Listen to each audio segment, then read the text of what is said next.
Baru 5 hari kerja, petugas SPBU di Medan ini nekat curi uang BBM 68 juta rupiah.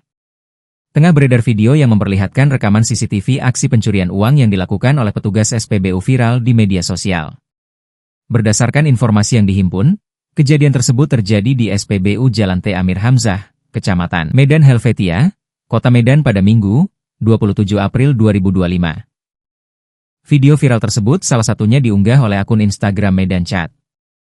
Pelaku diketahui merupakan petugas SPBU yang baru bekerja 5 hari itu nekat membawa kabur uang hasil penjualan BBM sebesar 68 juta rupiah.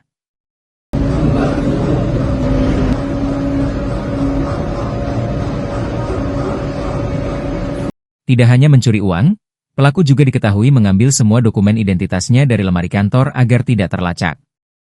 Kini pelaku sudah dilaporkan ke Polsek Medan Helvetia. Sontak saja, unggahan tersebut pun kini mengundang